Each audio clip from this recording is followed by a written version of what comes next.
অফিসের কাজে ট্যুরে এসেছে মেহরান খান। সে খুব সুন্দর একটা বাংলো পেয়েছে। রাতের বেলা বাংলোর বারান্দায় বসে বসে চাঁদনি রাত দেখছে। হঠাৎ করে মনে হলো কে যেন ওর পাশে এসে দাঁড়ালো যেন।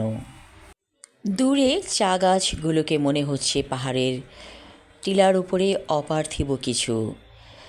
মেহরান খান সিলেটের চা বাগানেই এসেছে। বাংলোটা অনেক সুন্দর, ছিমছাম পাহাড়ের ওপরে অবস্থিত। প্রথমে মেহরান পাত্তা দেয়নি, কে আবার আসবে এত রাতে তার কাছে, আর যদি কেউ এসে থাকে তাকে তো দেখা যাবে, তাহলে দেখা যাচ্ছে না কেন?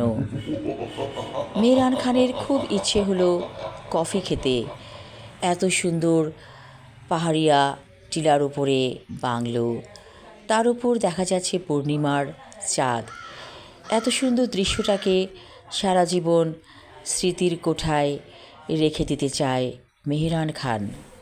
দরজায় কে যেন কড়া নাড়ছে। মেহরান খান রুমে এসে দরজা খুলে দিল। দেখল বেয়ারা এসেছে কেতলি নিয়ে। মেহরান খান অবাক হয়ে বলল, এত রাতে চা? বেয়ারা বলল, চা না স্যার, এটা হচ্ছে কফি। আমরা জানি আপনি পূর্ণিমার চাঁদ দেখছেন, দূর থেকে ফলো করেছে আপনাকে আমাদের হোটেলের লোক, তাই আমি কফি বানিয়ে নিয়ে এসেছি। মেহরান খান অনেক খুশি হলো, বলল, অনেক ধন্যবাদ। বেয়ারা বলল, এর বকশিশ কিন্তু আমি পাবো আপনি যখন চলে যাবেন। মেহরান খান হেসে বলল, অবশ্যই বকশিশ দিয়ে যাব। বেয়ারা চলে গেল কফি রেখে। কফিতে চুমুক দিয়ে অনেক ভালো লাগলো, মনটাই ভালো হয়ে গেল মেহরানের।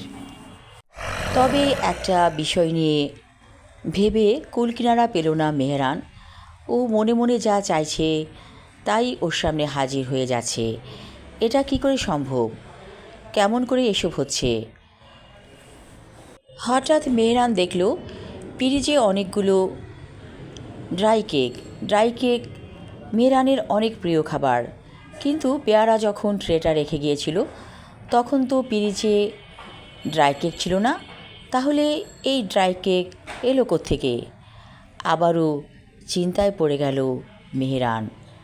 হঠাৎ করে ওর কানের কাছে একটা শব্দ আসলো, কফিতে চুমুক দেবার একটা শব্দ। মেহরান বলল, কে কফি খাচ্ছ?